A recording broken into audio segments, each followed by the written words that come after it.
All right, so this one in the poll, this is the movie Lionheart with Jean-Claude Van Damme. And I thought I reviewed this movie, and turns out I didn't. So I guess we're reviewing it now. Yeah, I thought I did because I was looking through shit. I was like, oh, I guess I never reviewed this. I could have sworn I did, but I do 100% remember that I watched this movie before. I definitely did 100% did watch this because I do remember what happened and stuff like that.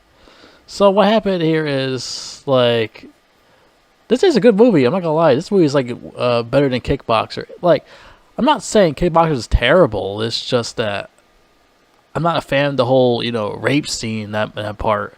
Like that movie was a one-off for me because of that rape scene. I didn't like that shit. I mean, yeah, Van Damme does get revenge against that guy, but that shit like turned it off for me. I mean, you got movies like Death Wish. There's always rape scenes going on. But the thing is, he actually goes like really just fucking murders these motherfuckers. Shooting guns and shit, blowing their fucking brains out. Fucking Kickboxer, he just kicks his ass. Really. I don't know if he actually kills him in that movie, but I remember he kicks that guy's ass and beats him in that tournament. I remember that, but yeah, that's one of the reasons why that's like a one-off, because of that one scene. It was pretty fucked up. But yeah, I'm not a fan of rape scenes. I'm not a fan of that shit. Unless it's Death Wish. Because Death Wish, like, Charles Bronson goes out there and kills these motherfuckers, so. But Lionheart is basically another one of those movies that he's in like a tournament or something like that. This is like the third time or the second time. Because the first one, I think the first one was like, was it Bloodsport came first or Kickboxer? I forgot which one came first. I think it was Kickboxer came first, then Bloodsport, then Lionheart. No, I think the very first one was the other one I never seen yet. And I heard like mixed views on that movie. I remember that Rambo Rat for Life guy was saying that it wasn't that good or something like that. He said it has like a bad ending or something. So he's made like 4 tournament movies. And I forgot what the first one was called. Okay. Yeah, I was right. Bloodsport is first, then Kickboxer, then Lionheart. I was right the first time. So it's those 3. Then there's something way before all 3 of those. There's another one. I forgot what that was called. Oh yeah, I think it's called No Treat, No Surrender. I never watched that one, and I heard a lot of like bad things more than good things about that movie. But I have to say my favorite one was Bloodsport. This comes second. This movie comes second, definitely. Yeah, I don't know what happened. Whatever happened to Jean-Claude Van Damme? What happened to this guy? He's been in like so many iconic movies from the 80s to 90s. Then afterwards, yeah, he had movies that came out in the 2000s, but it was like direct to DVD or just on TV. Like the movie Replicant and Until Death. Those are a couple movies I can name. Then like after that, it's just what happened to him. Like he used to be like a big star in the 80s and 90s, and then he went to just doing direct to DVD movies in the 2000s. I don't know what happened. Because you still got guys like Stallone and Arnold Schwarzenegger doing movies that go to theaters. This guy is he just went straight to DVD. And on TV. No theaters or anything like that. That's crazy. I mean, his latest movies that came out, like, that shit really sucked balls, I heard. The newer shit. I don't understand why he keeps going to these shitty movies. I mean, he can't be broke, right? I remember last I checked, he has like $30 million left, I heard. So he can't be broke. He's still a millionaire. So I don't know. What happened to him? He was being like a lot of fucking great films, and he just, after doing those direct DVD films, he just suddenly like disappeared. And he's like only like 63 years old, and he still has the strength to still do more movies. It's like he's in his 80s, like Al Pacino and Robert De Niro. He can still do shit. He can still move around, kick some ass. So like I don't know what the fuck happened. I want to get all these shitty roles lately. Because it's like his latest one was called like The Last Mercenary, I think his last one was called. Let me go check out on the wiki real quick here. That's the last time I remember it was some really dookie, crappy movie he was in. I mean, he can't be that desperate to do some fucking crappy shit like this. Like I said, I don't know what happened to this guy. What? Is it? Was I right? Hold on. I think I was right. Oh, that was one of the movies. The Last Mercenary was one of them. But after that, he voiced a cartoon movie with Dolph Lundgren.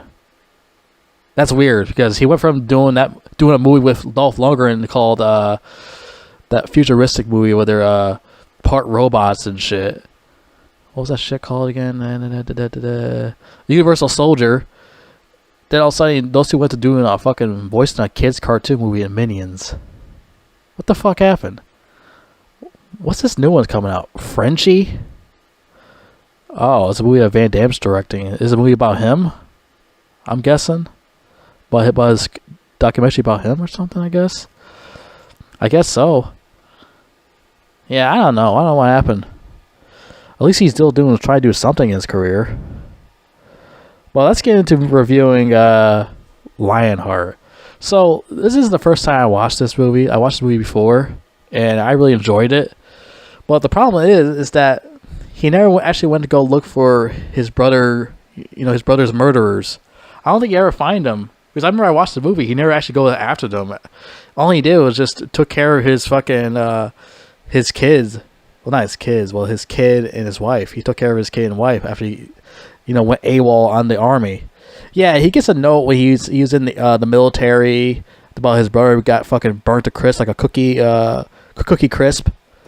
So he reads like the note, and he decides to tell his the sergeant about it. The sergeant just doesn't give a fuck. He's an asshole. He tells Van Damme, "You ain't going anywhere. You should stay the fuck right here."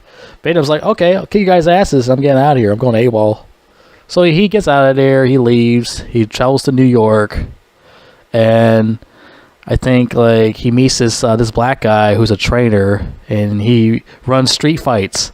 So Van Damme goes in a street fight, and he fights these motherfuckers, kicks everyone's ass. It's a street fight movie. It's not the first time I watch a street fight movie. Then he meets with this rich bitch lady that talks with the trainer about him, and she runs the whole street fights with Brian Thompson. And I forgot if he ever fights Brian Thompson in this movie. I think he does, if I remembered. I think he does fight Brian Thompson. Yeah, he's in this movie. He doesn't really do that much in the beginning, that much. He just walks around with the rich lady. And there's times the rich lady's trying to like fuck Van Damme's character and this and that. That's not surprising. She's a slut. Then he has that final fight with one of the guys, the big buff dude, the fucking ponytail. I actually like this final fight between him and that guy. I thought it was pretty good, man. I like that better than the final fight he had a kickboxer. That shit was way better. And you know what else is in this movie besides those two? Two guys that are memorable in other 90s movies. Billy Blanks and Jeff Speakman. Yeah, that's right. Billy Blanks and Jeff Speakman play small roles in this movie. And this was before The Perfect Weapon and Billy Blanks' movies and his whole Tybo thing. It was way before any of that. Those two were in this movie as smaller characters. And that's pretty funny how they was in here. I mean, they got to start off somewhere. It's just like with Jackie Chan when you start off in Enter the Dragon, when Bruce Lee had to kick his ass in that one scene. I also thought the black guy, the trainer, I thought he was pretty funny. The way he was talking shit and all that. He was a funny ass dude. And he had Van Damme's back, just like the guy from Bloodsport. I always like when characters have other characters' back like that. It always put a smile on my face when they do shit like that. You don't see characters like that anymore when they have other characters' backs and shit.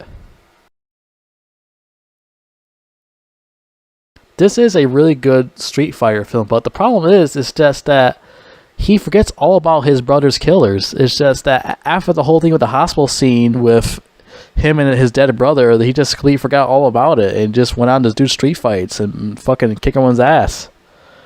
And just take care of his kid and his wife. That was it. I mean, also, there's times where the guys from the military was trying to grab him back and bring him back to the military. And he gets out of it a couple of times. And at the end, he decides to give up and go back with them. But then the two guys in the suits decides you know what, go back with your family. We don't care anymore. Go right ahead. And they're like, oh yeah, yay! He gets out of there and joins his family. And the end. That was like the end of the movie, really. But it's still a mystery to me. Like, he never goes after his brother's killers at all. They just completely forgot all about that in this whole movie. That part just made no sense to me. That's the whole reason why he fucking got out of the military in the first place, to find out what happened to his brother. And then he ended up joining the street fighting shit to help his wife. Well, not his wife. I mean, his brother's wife and his brother's kid. You know, because they don't have no money left and they're broke, and he had to help them pay their insurance for them. So that's why he went to go in street fights and make some money for them, and that's what he did. I mean, I guess that's close enough, but I feel like he should go after his brother's killers to get revenge. But then again, they're like, it's not worth it. They were saying in the movies, like, it's not worth it or something. I don't know. It's just me. But I really do still enjoy this movie for what it is, you know. Hey, he still made money for his brother's wife and his brother's daughter. He still made money for them. I mean, that's close enough, right? He made money in the street fight for them. Well, yeah. I've seen a lot of these Street Fighter movies, you know, and there's a lot of other good ones too besides this one, like Hard Times with Charles Bronson, Any Which Way But Loose with Clint Eastwood, and there's also Blood and Bone with Michael Jai White, Fighting with Channing Tatum, and it goes on and on and on and on and on. There's so many good ones that came out with those, you know.